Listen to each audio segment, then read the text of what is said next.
Just now, madam, we can start on time. Yes, sir. Good afternoon. I'm Jasma Balasangameshwara from the Department of Computer Science and Technology, School of Engineering, Dayanand Sagar University. On behalf of Dayanand Sagar University and Board for IT Education Standards, it is my honor to welcome our speaker, Satyajit Kar, Deputy Delivery Head, Tata IQ. I heartily welcome the members of BITES and its associated institutions, deans, principals, directors of various academic organizations, and a warm welcome to my Dayanand Sagar institution's colleagues and students.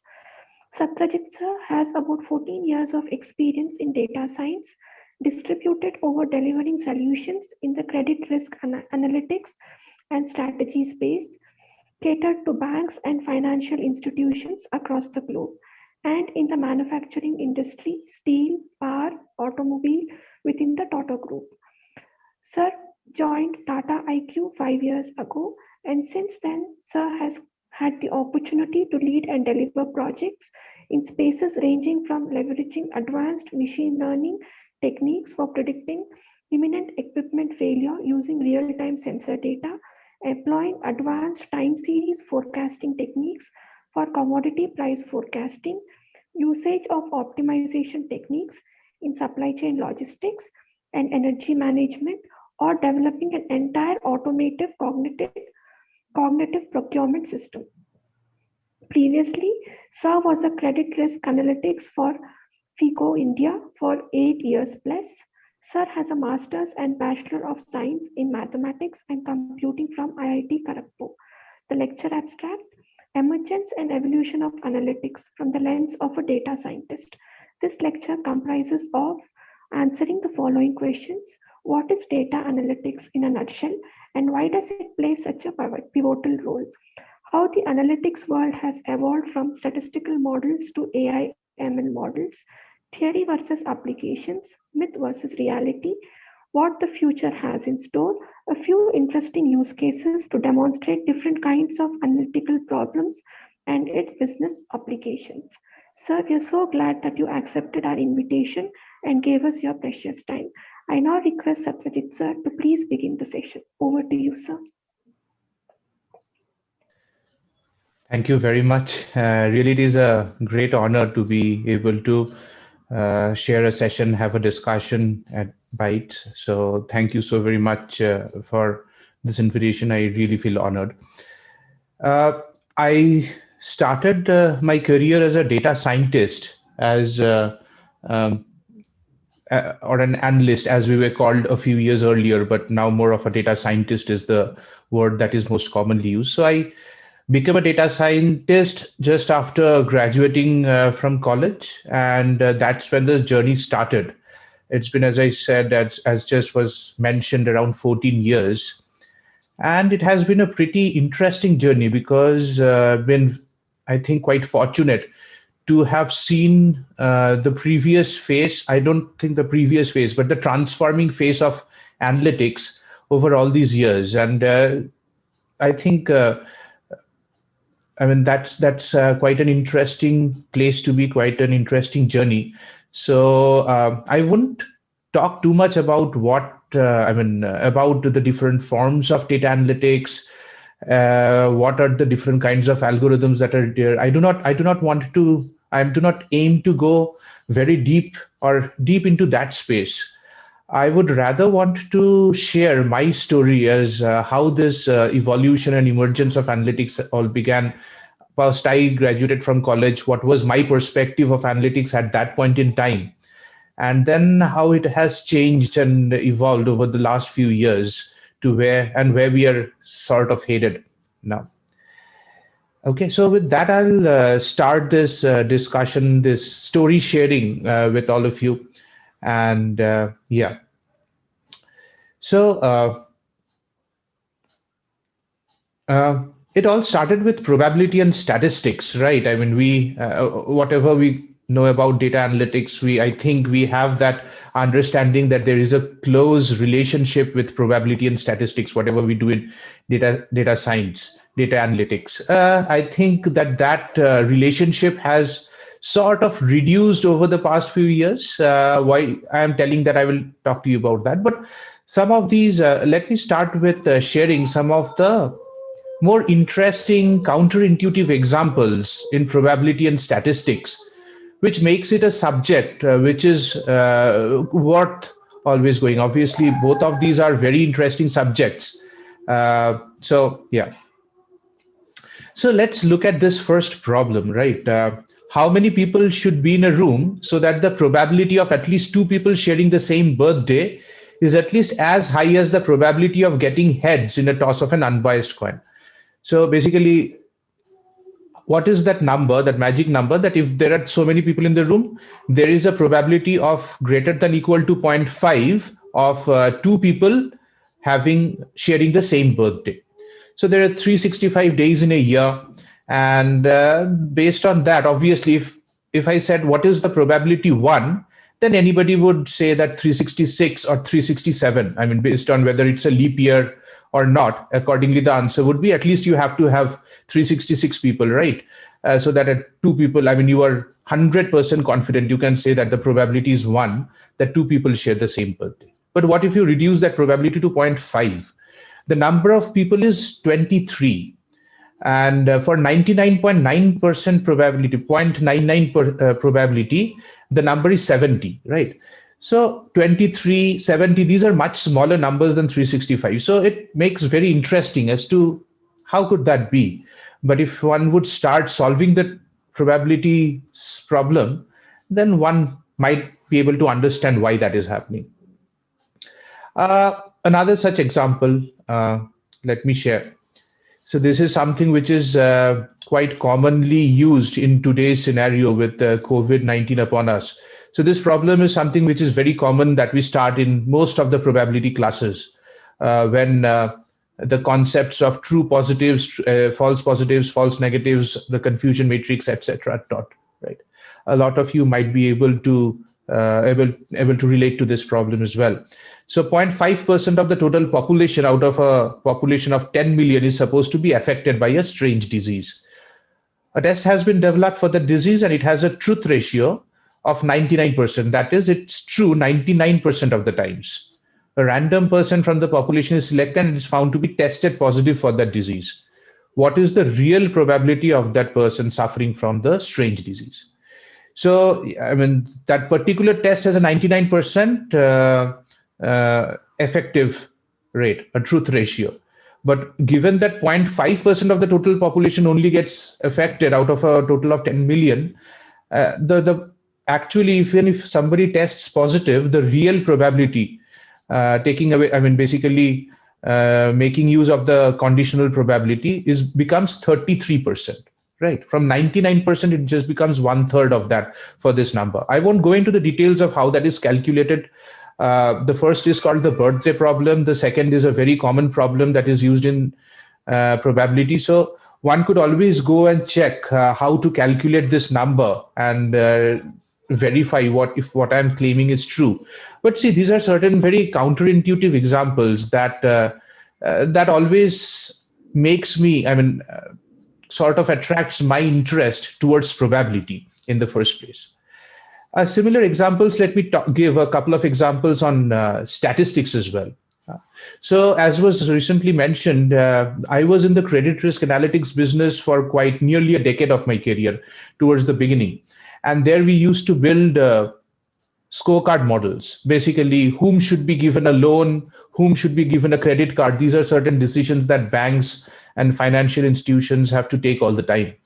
So while making these decisions, they look at some of those things which are called credit history, based on credit reports which are generated by the credit bureau. And then there are certain things called demographics, like what is the age, what is the marital status, what is the residential status, what is the gender. All these also have a connotation with risk. So across geographies, what is seen usually, not always, but statistically speaking, so just to drive home that concept, statistically speaking, if we were to compare the risk of somebody defaulting on a loan or on a credit card or whatever, on a mortgage, etc., of married versus single, it's always seen that married people are less risky than single people. that can be understood, right? I mean, that is quite intuitive because married people are more stable. I mean, I'm not saying, please don't get me wrong, that I'm saying that all single people are more risky. It's not nothing like that. But statistically speaking, if we see that 10 out of 100 single people would default, the chances are more that maybe only 3 or 4 or maybe 5 out of all married people would default. The risk is much less with the married population. Similarly, if you look at gender, it has always been seen that men are much more risky than women towards defaulting. When you're supposed to be giving a loan, if it is there is a woman involved, the risk is much less. And that is not what I am saying or claiming. It is something that data says statistically across different geographies, not only in India, not only in Australia, not only in the US or the Europe, across all geographies, that is something that has been seen. So these are something intuitively we are able to understand, which is also corroborated by statistics. But certain things, so this is something that we can understand, but certain things is which is not so intuitive. So when we look at married women versus married men, it's not men versus women only, but married men versus married women, then not always, but in a lot of cases, we have seen that married men are less risky than married women, which is counterintuitive to the previous examples that I just talked about, right? So married is less risky than single. Men are more risky than women, which means that married men should be more risky than married women, but that always doesn't hold true. And that is where statistics, sometimes it's not always everything is going to be as intuitive as it ought to be. A lot of times there are certain hidden things within data which are which if not told to us, we would never think is true. And one might say that, yeah, that can happen, but there might be other reasons for that happening. There might be a case, I mean, a data that I had been looking into where men might have been cherry picked. When they were selecting men, they only did a cherry picking. They only selected the less risky of men, whereas towards married women, they were not so, not, weren't doing any of that cherry picking. So those things can be there, but in our experience, we have seen this happen across so many geographies so many times that we have been driven to believe that maybe there is some sort of a truth in that as well.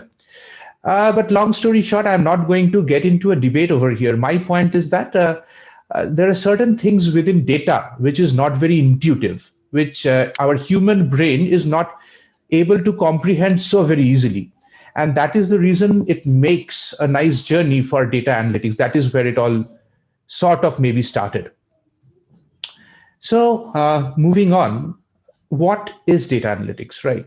And yeah, data is the new oil. That's one of the jargon that is very prominently often used nowadays. Everything is data, data, data, and then they're taking our data. WhatsApp is using our data. Facebook is using data to share, to continuously bombard us with advertisements. You log into YouTube, your data is being used to give you customized feeds, customized advertisements, and customized offers, etc. So the data is there currently being used everywhere. Lots of those are, some of those are myths, some of those are reality, but yeah, I mean, data analytics is definitely something sort of a new, I mean, thing that is making a lot of headlines recently. And when we think about data analytics, what do we think? I mean, these are a certain word cloud is over there, which gives us, I mean, certain things that are associated, right? Like regression, linear regression, logistic regression, some of those statistical methods. Those are some of the things that we used to associate with data analytics earlier. And then models, classification, machine learning, artificial intelligence. These are some of the things that we are associating nowadays. We're talking about machine learning and artificial intelligence all the time. Obviously, data sitting inside that. And when we're talking about artificial intelligence, there's neural networks and all these different kinds of models, gradient boosting models, XGBoosts, deep learning. So all these different kinds of things that come in. So I think, I mean, data analytics obviously pervades, encompasses all of that. But let me start again, take a couple of steps back and start more simply. What again, I will keep on talking from the lens of a data scientist. I will put that check on myself from time to time. So from the lens of a data scientist, what is data analytics? So it's about modeling, right? Not the modeling like a Miss Universe or a Mr. Universe or a Miss World, Mr. World sort of a thing. Obviously, we all understand that. What we mean by a model is a machine learning or statistical model. So yes, data analytics is about models. Okay, so what is exactly a model? So there is a certain y that we need to predict from x's. So what does that mean? So it is something like that equation that we can see on the right hand side. There is some y which we call the dependent variable, and then there are certain x's. There can be one, there can be as many, and we try to form that equation. So this is what a linear regression equation essentially looks like, right? Beta naught, which is some sort of an intercept. A lot of you would be quite acquainted with this sort of an equation. We use it quite often, even though we do not have to use linear regressions all the time. But this is something which is a very common concept.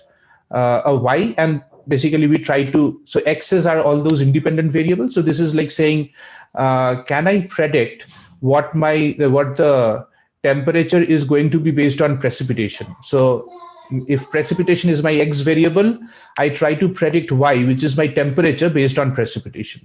Or can I predict whether it's going to be rainy or sunny tomorrow based on how the weather has been in the last 20 days?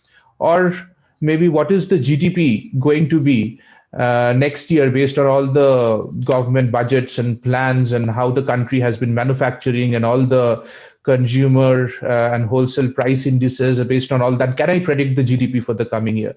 So whenever I'm trying to predict something using certain other known values, that is what a model is. Okay. But models have evolved over time. This is something which started off like originally the statistical model started off with something like a linear regression, which we can see over here, that yi equal to beta naught plus beta 1 xi plus epsilon being there. But now it has evolved to that extent that it's not any closed form equation anymore. We cannot express a model like y equal to this in an equation. The concept remains the same. We're still trying to predict something from something, but with the advent of different new kinds of modeling techniques like the neural networks and other things that I will talk about presently, these are not any closed form equation. Okay. So that's a part, the main part of data analytics. Whenever we think of data analytics, at least when I think of data analytics, I think of it something like a modeling exercise, something that I have to do some prediction in some way or the other. And then for these, there are different kinds of methods that are there. As I said, regression, which is this linear regression. Then there are trees-based methods, which are called decision trees. There are gradient boosting machines, AdaBoost, random forest, neural network support vector machines. And this list keeps on going on and on. There have been additions to this list over the years. But then there is what else? I mean, certain things which are much more basic to a modeling. So if we take again a step back, all this is basically the aim is to get insights from data. So is the data, there are certain things, as I said, are quite intuitive. Somebody who's doing a business for donkey's years has been able to understand that there are certain relationships, there are patterns in the data that they have imbibed as a human being already. But what are those other insights that are not so very intuitive, not so very easily available? So it starts off with an exploratory data analysis, looking into data, analyzing it, trying to look for, it's sort of a puzzle in which you are trying to look for answers to certain questions that you might have. Maybe create a gist of a document. That's also analytics, right? Nowadays, I mean, there's a huge document which is called unstructured data. So somebody writes a review about a book that I might have written or a blog that I might have written. So what is I do not want to go through that entire thing. I want to run a program, a code to understand what is the sentiment. Is he giving me a positive? I mean, is that a positive comment or a negative comment? Want to understand that. Or maybe a gist of it, a summary in 1 or 2 lines. Those are things also that are currently possible using analytics, right? then there are certain things which is not always predicting. Like I run a certain business, I have a kind of a I run a certain business and I have different kinds of customers. And then I want to understand, I want to find out what are the different kinds of profiles. How many of them are super rich? How many of them have a white collar job? How many of them have a blue collar job? How many of them live in the cities and the urban areas versus rural? So I want to understand those so that I can drive my business better. So that is also something that data analytics does. So these are certain parts. Modeling prediction is one part, exploratory data analysis, natural language processing a certain part. This profiling, which is basically clustering, those are another part. Then optimization. That's another very interesting part of data analytics, something that we are doing continuously, right? Like, say, suppose I need to pick up my kid from her play school, and on the way, my wife also asks me to pick up a bread and maybe a can of juice. So I would try to usually subconsciously we would try to put our route in such a way that maybe uh, we would try to find a departmental store or a store rather which is on the way to the play school or coming back through it. We will keep it in our mind. We are trying to optimize. We do not want to go separately, pick up the kit, put back at home, then again go pick up the bread, put it back at home, again go for the canned juice. Nothing like that. We optimize. We are continuously optimizing. Coming from the living room to the bedroom. I want to read a book. I will come in such a way so that I pick up the book on the way. Very small, very trivial thing, something which is ingrained in us. But this is what optimization is also about. And then in a business, it becomes very important. Maximize my profits, minimize the turnaround time, minimize my losses based on certain business constraints that are there. So that's another different domain of analytics, which is called optimization. Operations research. Operations research is basically nonlinear programming, linear and nonlinear programming. So that is the basis of this study of this domain, right? And then nowadays, now that models and all these solutions are evolving, now it has been become a bit of self-learning. Are my models self-learning? Can they learn by themselves without human intervention? We're slowly moving towards that. So that in a nutshell, I think is what all I think about when I think about data analytics. I hope that resonates with at least some of you. But at the same time, I also want to draw your attention to the point that I was talking about, the human model, the human predictive model, or the human optimizing model, or the human clustering model. Continuously, our neurons are also getting condition trained, some after birth, some before birth, right? And similar to how we are trying to train some of these models. Like even before birth, we know what is the range in which we can hear, what is the frequency and wavelength of light that we can see. We do not have to train ourselves on that. That happened through conditioning over millions of years back, right? I mean, that is, I don't think obviously it started off with people being able to see that particular, range of wavelength. It started that we understood that this is which is going to be most important for whatever we need to do. Same with sound. We are able to hear within a certain hertz range. So those were conditionings, trainings that happened even before our birth. And after birth, also I continuously train myself. I in the dark when I'm walking out of the room, there's this corner that I continuously bang my head against. So from the second or third time, or if I'm slow from the fifth or sixth time, I would have learned. Even in the dark when I'm walking out, I'll keep my head in such a manner that I do not bang my head against something. So we have our own neurons, our own models continuously being developed, tweaked, changing, learning, relearning, erasing. So that is also something equally interesting, which is exactly the same as any other model, to which I wanted to draw your attention to as well. Yeah. Anyways, now wanted to quickly share with you some of those different problems in the finance and retail industry, in all the industries actually, where data analytics actually has been quite prominent. So it all started off with the credit risk analytics place. I mean, around 1956. That is my previous organization fortunately, I used to work with a company called Fair Isaac, acronymed as FICO. It was a US company. Now it has its in Bangalore as well. So they started credit risk analytics, and that is where supposedly modeling, the statistical modeling, were put into use, put into business use. Of course, people were using models even much more earlier than that, but not so very commercially as FICO started putting it into credit risk analytics. And what is it about? Somebody wants to make a decision whether a particular loan application needs to be approved. There are regulatory requirements that these banks have, right? What is the amount that I have to put away as my risk-weighted assets in lieu of all the risk that a bank is taking. So they have these regulations. They have to keep out money, which is based on certain calculations that needs to be done. Based on what is the kind of risk of the customers that they have for the different portfolios, etc., etc. How much amount they have loaned out, etc. So based on all that, they have to keep away some money, which is called the risk-weighted assets. So those kind of regulatory requirements are there for a bank.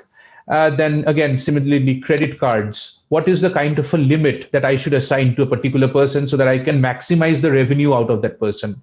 Maximize. So somebody who has got an income of say 15,000 per month, it's pointless to give that person a credit limit of 4 lakhs, right?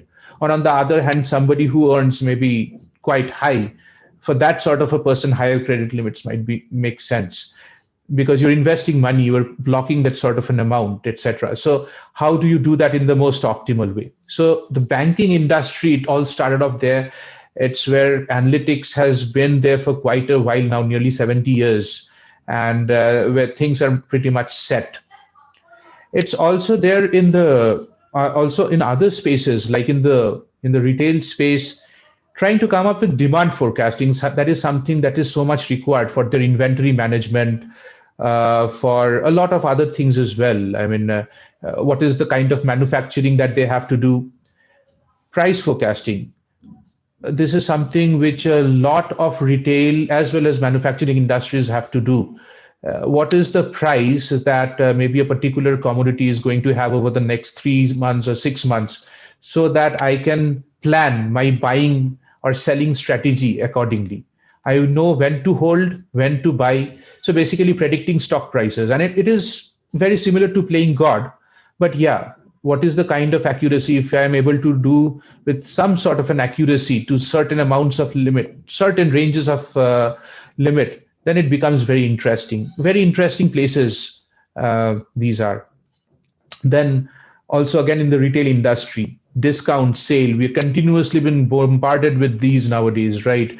Emails, SMSs, whenever we're logging into YouTube or even watching a movie, there are 30, 40 ads that keep on coming in with whatever offers that these giants, these retail giants are planning for us, basically.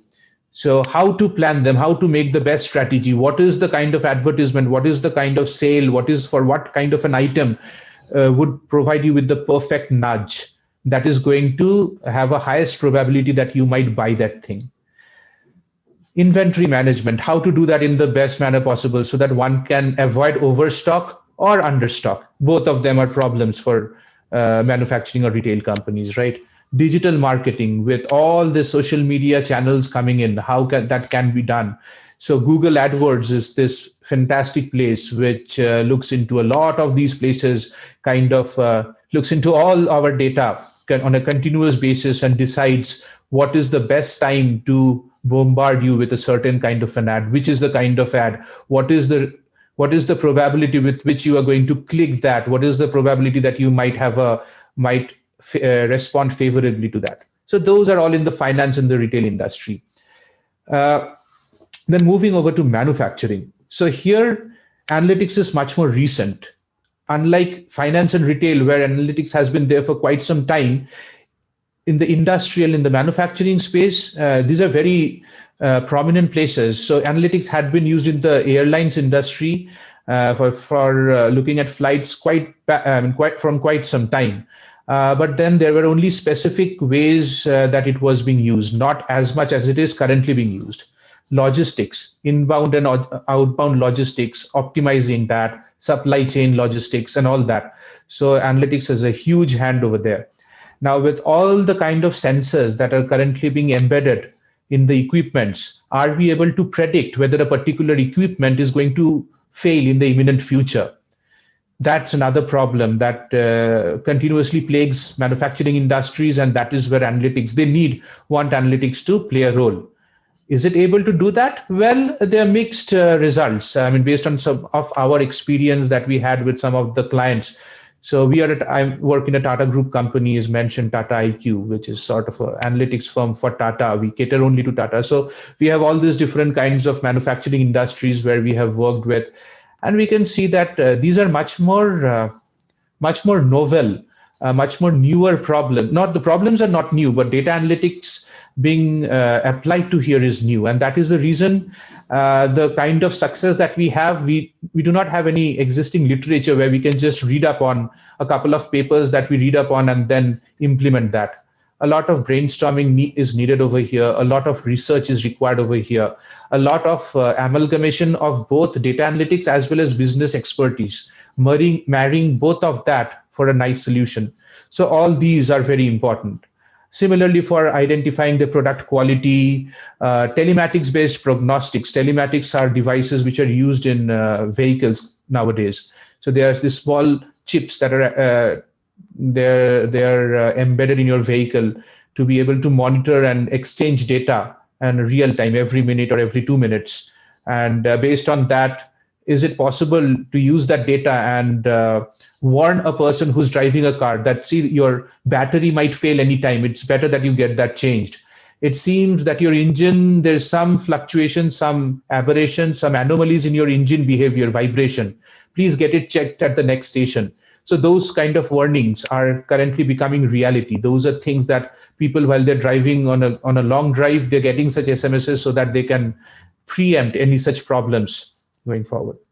So these are some of the interesting different use cases. And to be honest, data analytics is there everywhere. It's kind of all pervading, all encompassing, but I wanted to pick up a few examples to share with you. Yeah. And then how this has changed. I mean, this was basically, as I had mentioned, the evolution of analytics, or how it has changed. The journey has changed from statistical to AI ML models. So earlier, it was mostly those closed form equations, those statistical models, logistic regression, decision trees. Those were the kind of models that were being used. But over time, what changed is the computational power. When it was 1960s, 70s, the computational power was so low. And with the advent of computational power came these different kinds of machine learning techniques. These are not statistical models. These are different kinds of non-parametric models.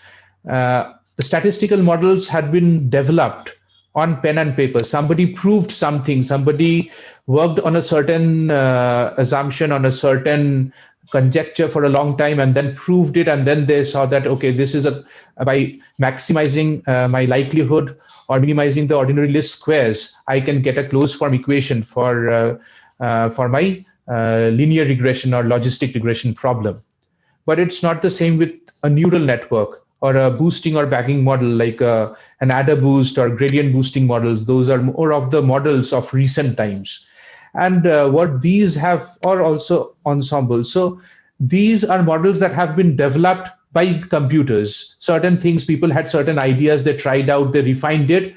And it was because of the huge computational power that we have currently, is that there has been a massive transition, the biggest transition that we have seen from data analytics, which was purely statistical earlier, even 10, 15 years back. I mean, machine learning and AI hadn't invaded our world so much till then. It was still getting into that phase, trying to make that jump, but it had not made that appearance when I graduated from college.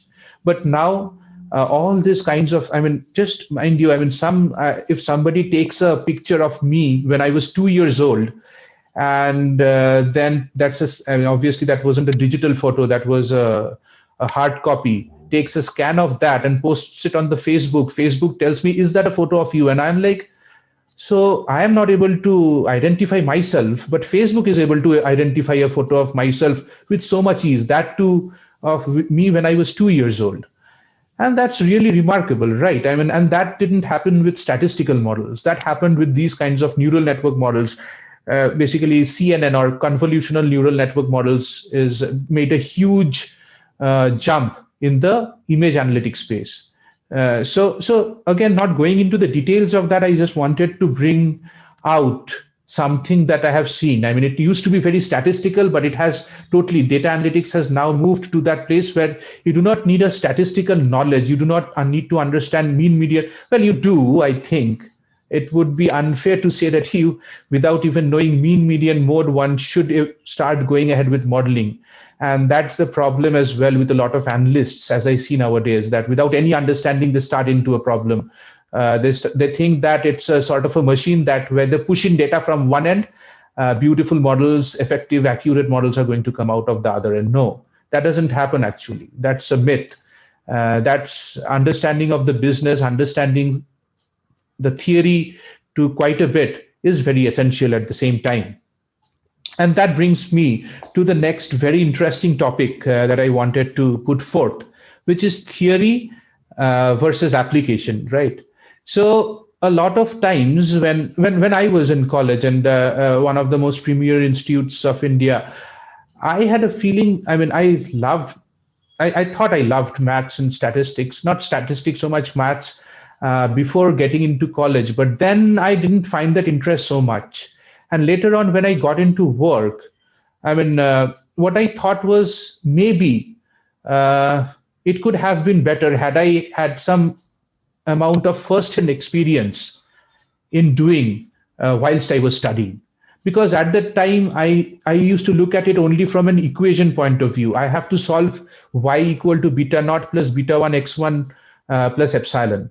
That is something that I have to solve. I write a program for that. I put in x, I put in what my y is going to be, and then it does something and throws me a result. But that's all the interpretation that I had. I didn't have the interest of going deep into it because I wasn't able to understand how interesting the real life applications are. And it's not so easy. It's not that you start with an X and a Y. It's usually that one has to start looking into the data, identify what is the Y going to be, identify what the possible X's could be. How should the data be processed?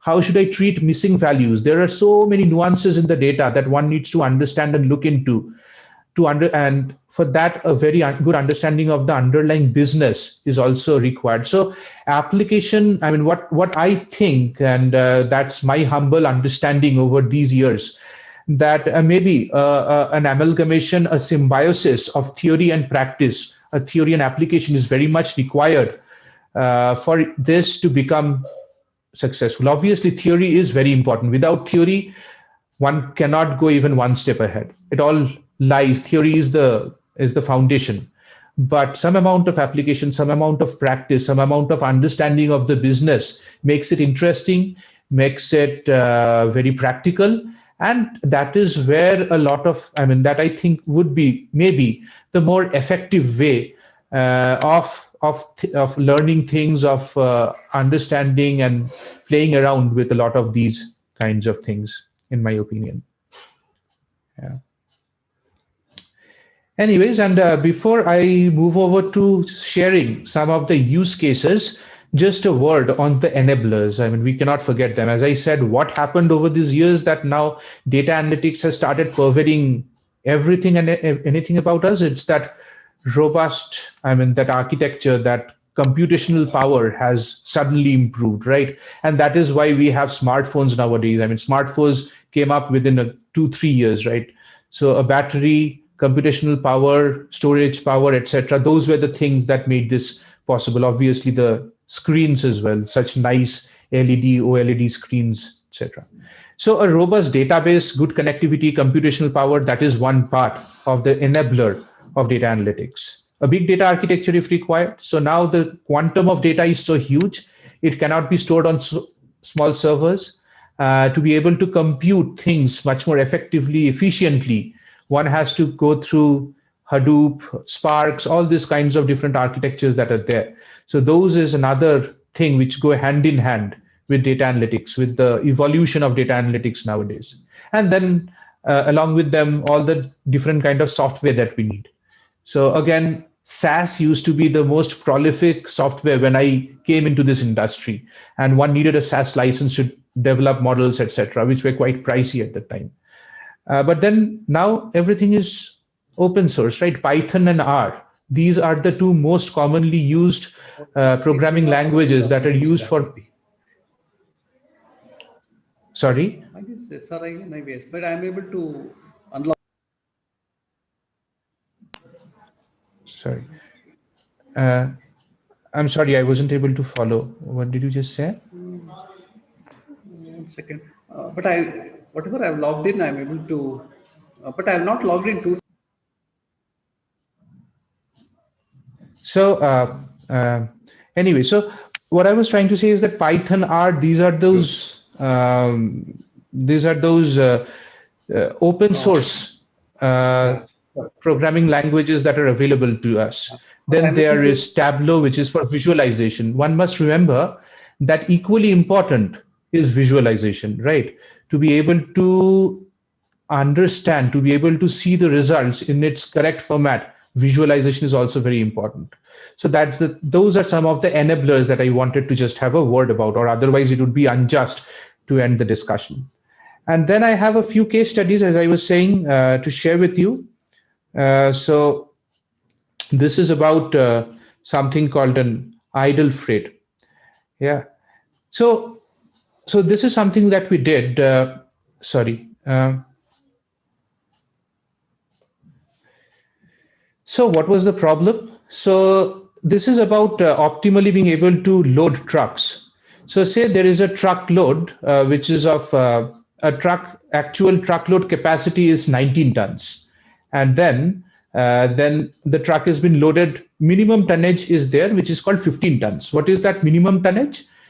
So minimum tonnage is that even if I load the truck with lesser than 15 tons of materials, I still have to pay the truck driver or the truck owner corresponding to 15 tons. If I'm loading the truck with 18 tons of materials, I need to pay for the entire 18 tons. But if I'm loading the truck with 10 tons of material, I have to pay for 15 tons. So that difference is called idle freight. So in this case, if I'm loading the truck with 14 tons of material, then in that case, there would be an idle freight, which is equivalent to 15 minus 14, which is 1 ton.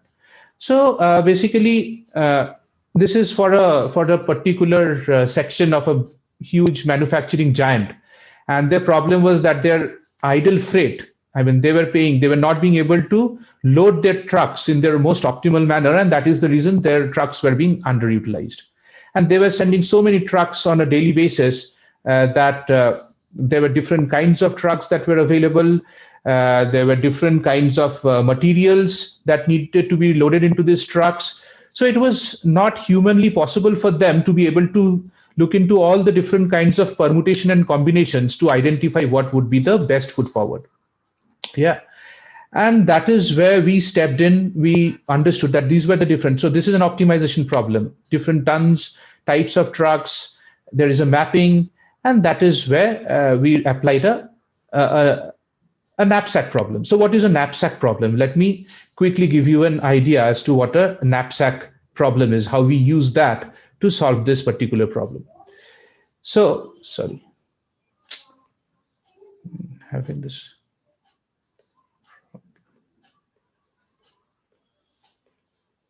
Sorry, please bear with me a bit.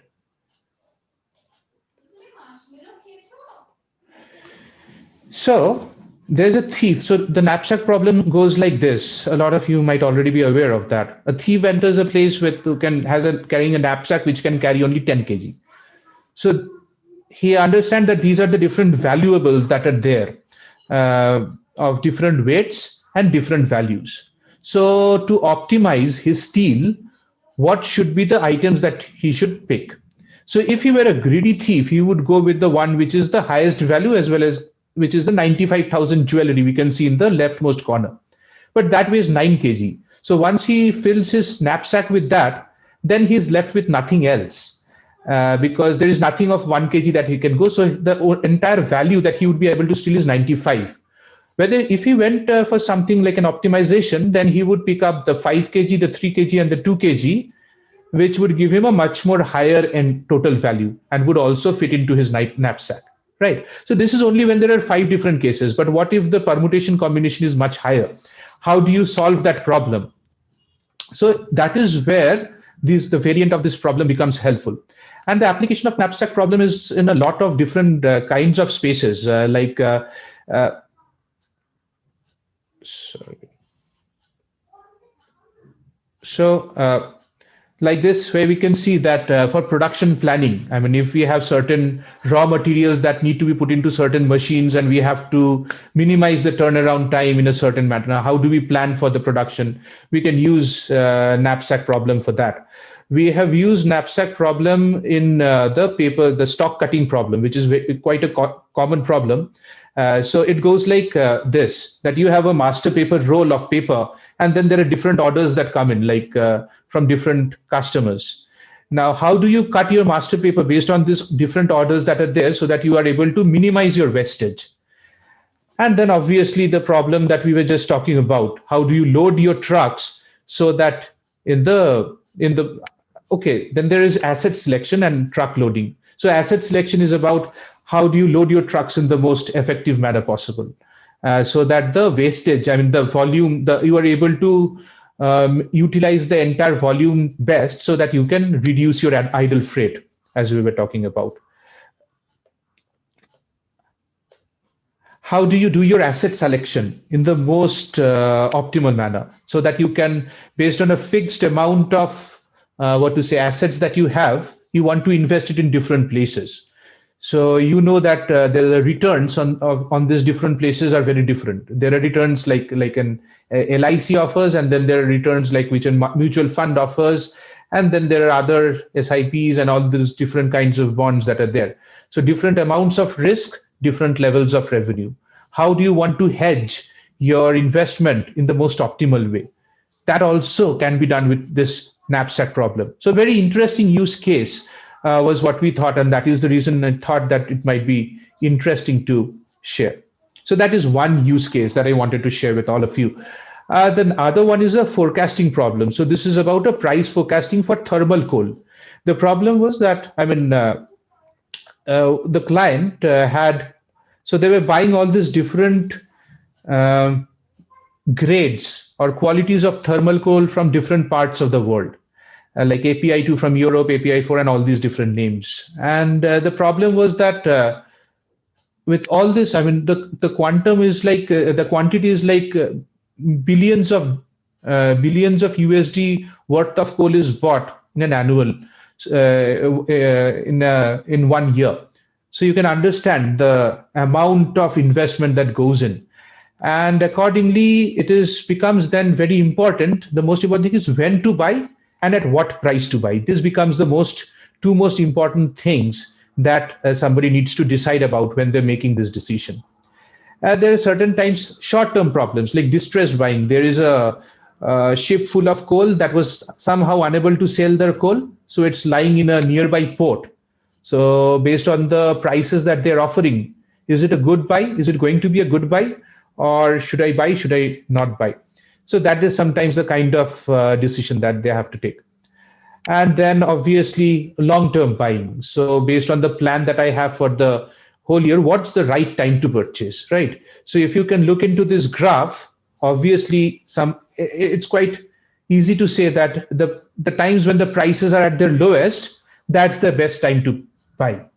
But when the price are there, I am sitting over there, I do not know, right, when the price is going to go low from here, or is it going to go up? How do I make my decision? How do I understand that this is the sweetest spot to buy? It's not easy. As I keep on saying, forecasting is trying to play God. And usually people, based on what we have seen, are, if we want something like a very high accuracy, people have usually failed. It's like somebody trying to predict stock prices. It has been proved that instead of predicting, even if you do a head and tail toss and make a decision based on that, you are going to be equally successful in doing that. But then there are certain different kinds of statistical models that we have tried out to which we thought that this could be helpful in helping these kind of clients that we have to make a decision about the bidding time and the bidding price. So there were different kinds of things that we put into this sort of a solution. We tried different kinds of models, time series models like VAR models, vector autoregression models, ARIMA models, which are the most basic models for time series, like an autoregressive integrated moving average. Then LSTM are the neural network models, which are much more evolved models. And then there was some things like causality. So for this time series models, what we understood, one is we saw that usually most models that are built in time series forecasting, they use the same variable to predict the same variable's future, because time series variables have an autoregressive effect. If it has rained for the last 10 days, there is a high probability that it's going to rain today or tomorrow. So that's the autoregressive effect. So based on that data, I can do a prediction. But if I have some other information that there's going to be this, some other reason, some huge wind which is going to come and blow out the clouds, so that sort of an external information is available, I might be able to do my predictions better. And that is what causality is about. What is causality? It is like saying if unemployment increases today, then GDP is going to go down after around 6 months. So unemployment is a harbinger. It has a lead causal effect on GDP. So if there is a change or fluctuation in unemployment today, it's going to mostly affect the GDP after 6 months to a year. So that is the sort of relationships that we try to establish in a time series. We try to find that if I'm interested in identifying the price of a certain commodity, am I able to find those kinds of information that have a causal effect on the price? And what are that lead causal effect? And there are different kinds of statistical means to be able to do that. I won't go into the details of all that. But that is mostly what this is all about. And here, as you can see, as I have on the screen, for this particular forecasting tool that we developed for thermal coal price forecasting, there were different kinds of data that we looked into, different kinds of data that we thought might have some amount of causal effect. And we looked into this data, we did the analysis, we shortlisted variables which actually had a causal effect. And there were macroeconomic factors, regulatory factors, trade flows for the major players, the production and the consumption, obviously, the market sentiments, how the carbon emission regulations are panning out, how are the supplies, what are the inventories at the different ports and stockyards, what are the new policies and climate changes, forexes, alternate energy information and prices. A lot of all this different data were used to be able to come up with the solution. Yeah. There's another example which is on breakout detection, which is using sensors to predict whether a certain kind of a small explosion, basically a problem might happen and preempt that. But in the interest of time, I will not go into that because I guess I have just 2 minutes left. So I will give this use case a rest, but go into something else before I close off. So when we speak about data analytics, and as you can see, I keep on getting more excited and maybe carried away to the extent that we try sometimes painting a picture which might seem that, are we in the matrix? No, we are not in the matrix. We are not yet there, not even close, not even close at all. But are we getting there? Maybe not towards the matrix, if you know what I mean. But there are certain other things, certain other solutions that are coming up, which excites me as a data scientist, as a data analyst, things which we had only read in sci-fi books even a few years back. But self-driven cars, they are a reality right now, right? So many places they have developed successfully. They have not been put on the road because of a couple of accidents that happened. But yeah, 10 years, 20 years down the line, I think self-driven cars are going to become a reality. Machines, developing machines, a self-learning model, an Alexa, through which in a few years, an Alexa app, a Cortana, which is able to identify what we are saying, convert that speech into text, make meaning out of it, and then reply to us back. That's something, right? That's not an easy thing to do. I have worked on that, and it's quite difficult. All these different kind of dialects or dialects that are there within India, trying to understand that our language convert into text, make sense out of it. And then that very interesting case, which is at the bottom, which is like the Google AI, which made this. I will share that very quickly. This example, the Go solution. So Go is a game in China, which is very similar to chess, right? And then we already have computers, and we already have the solutions playing chess, playing Go. But the Google AI developed a solution which was very unique. Usually, the solutions are developed by feeding the software with a lot of how grandmasters have played in the past, and then help the solution understand that these are the thousands of different permutations and combinations, and that is how they should play when they are in front of a particular situation. But in a tic-tac-toe, it's very simple. In a chess or a Go, it's much more complex, right? Because there can be so many numerous permutation combinations. But with reinforced learning, and that's again within the purview of data analytics, another new thing that is coming up, reinforced learning, a self-learning solution. A reinforcement learning solution was put in by Google AI, which did what? It made itself play against itself. It used to simulate games. It would play. I mean, it would play with itself. And after one day, it had learned the game quite well. After 3 days, it could beat a kid of around 10 years. After 10 days, it was able to beat any Go champion across the world. So no other data was fed into it, only the rules of the game. And that is how a child, as we learn, right? Also, we have some guidance, nothing was provided to that. It only played with itself, kept on playing, and after 10 days of continuously playing, correcting its strategies, etc., it could beat any human Go grandmaster across the world. So that was really something which makes me ecstatic, at the same time a bit afraid as well. I mean, we have to take this with a pinch of salt, because everything good, every research, every progress has its cons as well, as we all know. Not going to go into the details of that topic. And closing off with that sort of a note, like a matrix note, like what could be the future like, right? I mean, maybe the Alexa of tomorrow would be able to understand what are all the things that are there in my supply, what is there in my house that is required, and it might be able to send orders by itself. I do not have to prompt it. Machine might be able to build structures, rectify problems within an airplane, which it is already doing. Surgeries can be done in a much more accurate way. Doctors' hands might not be required anymore. It might be done by machines only. And again, machines to build machines. So basically, a fully automated world might be something in the future. And that, again, as I keep on saying, might have its cons. But I want to part with a positive note that maybe we would be sitting just by the seaside enjoying whatever we are enjoying, looking at the sea while everything gets done for us. And we just have to sit back and relax and enjoy the world. Maybe, just maybe. So with that, I thank everybody. Thanks a lot. And I close my presentation right now. And I'm happy to answer any questions that are there, any feedback as well. Thank you so much, sir. I request Dr. Sanjay Chetnis, sir, Chairman, Department of Computer Science and Technology, Computer Science and Engineering, to please moderate the question and answer session. Yeah, thank you, Jasma Madam, and thank you, Kar sir. Actually, it was really very useful and enlightening talk. So I'm sure a lot of our students would have good questions. They already started coming in.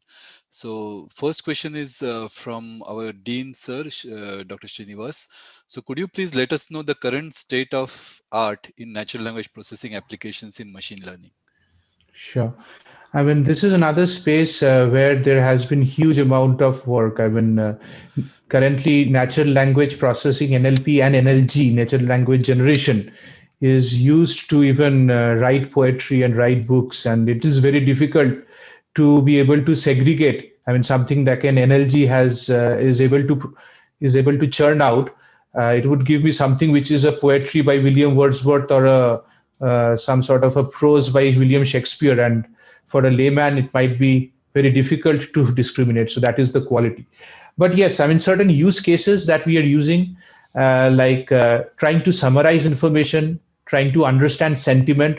There is a lot of unstructured data. So using structured data to do predictions, do profiling is something in which a lot of work has already been done. And now tapping into the unstructured data is the new norm. And that is the reason it is what we're trying to do is, so understanding the sentiment, that becomes easy. But if I were to say that, summarize the thing for me in a few words, what is the relevance of this? If I were to talk about poetry, and if I were to talk about, if I were to talk about literature, and then I do not use the word literature, but if I write a few lines describing literature, somebody, a human being, is able to understand that this person is trying to write about literature. They should be able to tag that document that I might have written as this is a document on literature.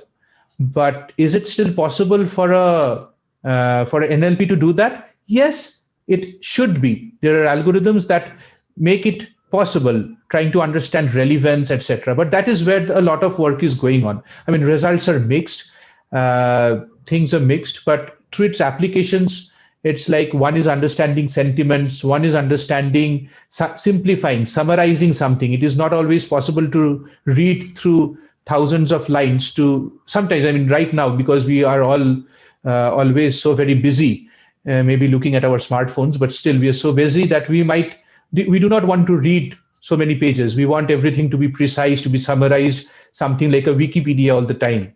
So that summarization is something that is very much required. Then tagging of documents. I have thousands of documents. Some of them might be regarding cuisine, some of them might be regarding sports, then some of them might be regarding academics, physics, some regarding chemistry. So being able to automatically go through that document and tag them in the right format, that is also another requirement that we see very often in the NLP space. Things like LDA, latent dirichlet association, is used to solve such problems. So NLP is a space, excuse me, please. NLP is a space which has a huge amount of scope in the years to come, because here we are tapping into that unstructured data domain. And yeah, I would love to take a separate, have a separate discussion only on NLP. But yes, lots of different algorithms that have come up with quite huge amount of accuracy, huge amount of success. Yeah, thank you, sir. Actually, in fact, just to add this language modeling, which is a subpart of NLP, this tool GPT-3 is really making waves everywhere. So I would request Right. Srinivas sir, you can just check some samples of output of GPT-3. It involves about hundreds of billions of neural networks. So I think it's amazing the way they have built it. Okay, next question is probably from a student. Big data mostly contains vast amounts of personal particular information, and thus it is a huge concern to maintain the privacy of the user. What is the impact of data masking tools? Yeah. So see, data masking as such is not always used. Data masking used when my client shares some data with me. I am a analytics service provider, and the client needs to share some data with me so that I can look into that data and share back some insights with the customer. And that is when I would request that, because you are sharing sensitive data, please mask the data before sharing with me, so that the name you are providing certain masking tools. And then there are, even in an Excel, you can do some amount of masking, but the best kind of masking can be done using certain packages that are available within Python and are quite readily.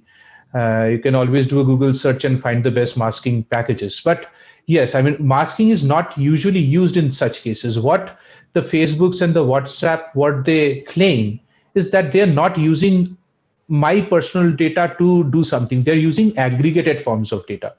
They're looking at statistics, not an individual information. They are saying that, yeah, I can see that you belong to the age group of 30 to 40.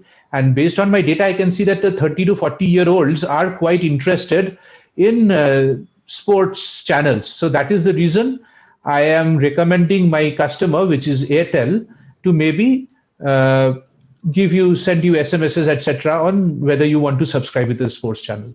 So a masking doesn't happen. Aggregation happens. Aggregation supposedly is the way, and aggregation does that, right? So nobody is looking at my particular information per se. They are taking decisions, obviously based on some of my demographic information, and the sensitive information, they are supposedly aggregating that rather than masking that. But back to your question, I mean, if you need masking, so if you're working with a certain client who needs to provide you with some sensitive data, it's always best to ask for a masked data, and you can always do your masking using a lot of these packages that are available both within Python or R, as well as you can write your own algorithm. Why not read about masking, build your own hash function and do a masking within Python or within Excel as well. It can be done. We've done that as well. Thank you. Next question is from Dr. Jasma. So of what value are forecasts that try to predict the discovery and impact of future technologies?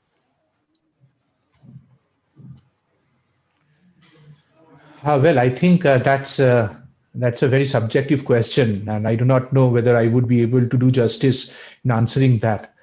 If it were a forecast of some sort of a price or some sort of a demand, I might have been able to answer better. But trying to forecast what's going to happen in the future, well, yes, I mean, that is definitely necessary for all the big companies around the world. That is something that they're all continuously doing. They're trying to forecast, they're trying to predict what the future has in store so that they can up their game. They are able to they're able to acclimatize themselves, prepare themselves for such dramatic changes that might happen as soon as possible. But how they do it, what exactly are their means, I'm very sorry to say, but I don't have an answer to that, to be honest, how that is done or how that can be done. And nothing at the top of my head. Sorry.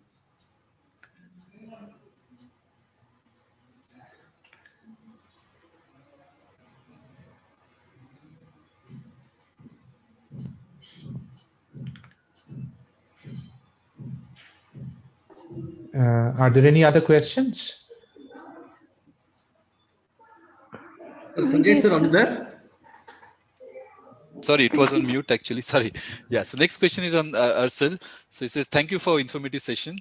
You had mentioned about the importance of theory in the field of data science. I wanted to know specifically what books or topics specifically are essential for growth in data science, apart from linear algebra, calculus, probability, statistics. Right. So yes, as you said, calculus, probability, statistics, these are very much required. Those create the base. Without that understanding base, I think that is very important, at least because I come from that school.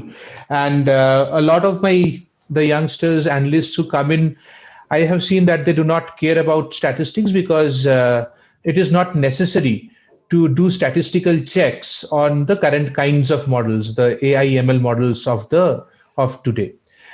So while that information, that sort of a base, a theoretical statistical base, I think is important because it lends you that additional advantage based on which you can judge the quality of your models. You can, or whatever be the kind of models, you can always run checks on them, and those checks are mostly statistical, whatever name you give it to them. So that is one. And regarding books, rather than books, nowadays, again, I think the world's changing a bit, right? I mean, we are taking to more sessions, courses on Coursera and all that. But I have seen, I mean, YouTube courses or even reading up blogs, that all these things are there. So when I have to learn about something, I maybe start with Wikipedia. Wikipedia in the yesteryears did not have the most accurate information, but now a lot of regulations are there on Wikipedia. So I start with that. And if I find it interesting, there's something that I have to dig deeper, I keep on digging deeper through other sites going through there. So I think the internet is a vast amount of knowledge space that is there for us to get most of the data, most of the information that we want. Maybe not from one single web page or one single source. One has to read. A lot of papers are also available on there. And then there are obviously suggestions for certain books, etc. If I were to suggest, from a AI ML point of view, the most interesting that I have gone through is Mr. Andrew Ng's sessions on deep learning. So to understand neural networks in the best way, Mr. Andrew Ng's sessions are the best. I mean, they are so lively. They take you through so many different examples, very nice ones that anybody interested can go through. Even if you're not interested, you can go through them, and I am sure that most of you will get hooked to deep learning if you go through some of his sessions. But otherwise, even if you want to learn boosting or bagging models, which are the other very prominent models that are used, or the different kinds of algorithms that are there in the NLP space or the NLG space, I think, I mean, rather than books, because to be honest, I haven't gone through any books as such. Of late, what I depend is Google searching, going from, I mean, one page leading me to another, that page leading me to another, and I can go as deep as I want. Or if I just want to have that amount of information so that I can, I do not have to look dull in front of anybody, for that Wikipedia, I think, would suffice. So that would be my answer. Yeah, thank you, sir, for interesting tips. In fact, it was very nice that you started with some good examples from probability theory and statistics. So, okay, so next question is from Professor Arjun. So could you give some techniques or types of RNN or GANs that you might have used for generating text data? So GANs we have used, but for image classification mostly. I mean, mostly in that space, or for we haven't used for from a text point of view, but we sort of. I mean, we are. I mean, very interesting that you brought it up. So for everybody, GANs is something which is like the next generation of analytics. It is very difficult to tag data. Like we were saying, talking about predictions, like the dependent variable, if you remember that particular answer that I was giving, y, trying to predict y, but you have to know why. I mean, for training the model, you have to know why. Y as in y, z, y. But what happens is when we have millions of data, who is going to sit and, I mean, if there is a way of understanding what the tags are, that's fine. But sometimes, say there are millions of images and you have to train your data to identify which images have a cow in there. So it is very difficult for you to go through a million images and tag, this has a cow in it, this does not have, this has, that does not have, this is a cat, this is a dog, etc., etc. So that is very difficult, and GAN has brought us a beautiful way of being able to do that exercise. I mean, through a level of ease. But coming to that interesting point that you brought through of using NLP in GANs, we are currently working on a project where we have to identify that, whether a particular information, whether a particular document is correspond. So we are trying to classify items. Okay, so within, sometimes we have to. It is very. It's a very big problem for a lot of manufacturing companies. I'll share the business problem with you. So it's called an item classifier. What it does is that from item description, it tries to identify two items if they're similar. Like sometimes there will be an item description which says AA battery, Duracell, and Duracell AAA batteries. Now, these are not two similar items, although they are very similar because AA and AAA are different. So first that we try doing, but then there is something called a MacBook Air, and then there is MacBook Air 13 inches, whatever, M1, whatever. So here somebody misspells MacBook. Instead of writing MAC, that person writes MC, book. Now, these two are similar items. There is again a dissimilarity of only one character, but still these two are similar items. So how do I say that AA and AAA are different, but MacBook here, when there is one A missing, they are similar? And that is where we try identifying the different parts of speech, indexing an item. So we would say that battery, that is an item type or item category. Duracell, that's a brand. AA or AAA, that is a specification. So we are trying to index items in this way. And while doing that, we are using GANs. We are using GANs in such a way that a GAN is basically having where we are using the, pitching it against yourself. It is generating certain generative adversarial networks where it is generating a picking up certain parts of an item and saying that, okay, this is based on whatever knowledge it already has. This is a brand, this is a brand, this is a brand, this is a brand. And then there is another one which says that no, this is not a brand, this is a brand, this is correct, this is incorrect. And then it again goes into a retraining procedure, right? And then again, based on the refinement that happens, again the next layer starts. And then again the teacher, the discriminator decides which are correct, which are not correct, and this goes on. So this is where we are intending to use GANs right now. For RNN, we haven't used RNN, but mostly a variant of RNN, which is called LSTM, for identifying the different parts. So this happened with us trying to identify clauses within contracts. So based on different contracts that we had, the requirement was to identify what and summarize certain parts, certain specific parts of a contract, like the duration, like certain constraints that were there, the time, the value, etc. And while doing that, again, this sort of similar sort of an indexing was required to be done. And therefore, identifying of parts of speech, we used LSTM, or long short-term memory, which is again a variant of recurrent neural networks. So recurrent neural networks are not so great at remembering things which might have happened towards the beginning of the sentence. If you're towards the latter part of the sentence, LSTM is able to do that much more effectively, because of which we did that. Yeah, Professor Yeah, Banga has thanks. suggested one book, Foundations of Data Science, for the students. I think interesting. This is the latest book. I have a question. Which was the toughest problem you had faced while doing a data science project? So there's this problem that we did again for a steel major within the Tata Group. So it was like for a particular blast furnace, they wanted to understand. So there are these particular equipments which are called tuyers, which inject very high temperature gases into the blast furnace to maintain the permeability inside. And sometimes they fail. Now, if they are able to identify their failure, uh, maybe 3-4 days prior to that failing, because they think that supposedly the 2 years start, I mean, there are the different sensors that are attached to the tuyer, which gives its temperature, the differential pressure within the tuyer, and a host of other information. So using that, we might be able to get a early warning sign based on which we could preempt that sort of a failure in the 2 years, or at least we could plan the maintenance, because if the 2 year fails, then they have to stop the blast furnace. Stopping the blast furnace takes nearly 1 day, and then restarting takes another half day. So a planned maintenance cannot be done for such. They have to do an unplanned shutdown, which takes a lot of production hit. So this was one problem. We tried it with a few other problems, and we thought that we should be able to get a solution, but we were not able to. We started with something very simple like decision trees. We moved to AI ML problems. We looked into survival analysis.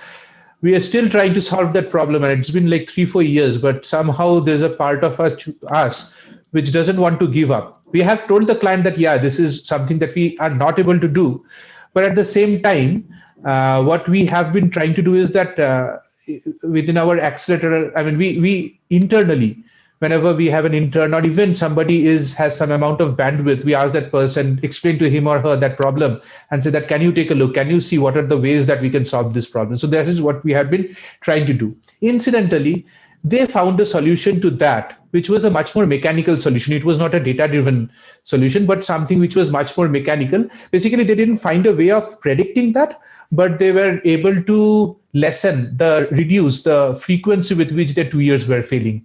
That was a design thing that they were able to do.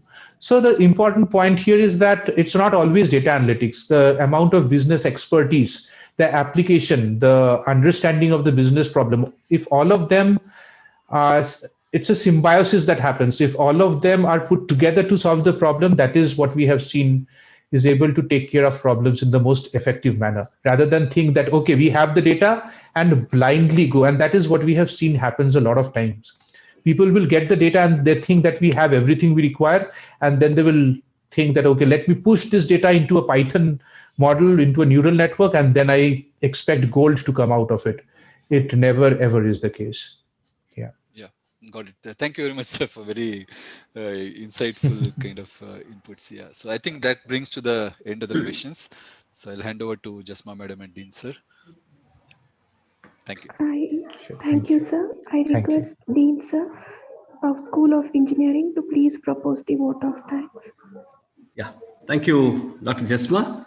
I find it always very educative and enjoyable to hear from someone who actually done a lot of projects in such areas. Reading from textbooks and telling some algorithms is definitely good, but hearing and learning from people who have actually soiled their hands and done projects, I think that is the real takeaway from such talks. So, sir, you have touched on the financial market, manufacturing, and it was amazing. The concept that Facebook is able to recognize a baby photo, even if we are not able to recognize our own photo. That's an amazing thing to know. And the knapsack problems that you talked about for practical applications.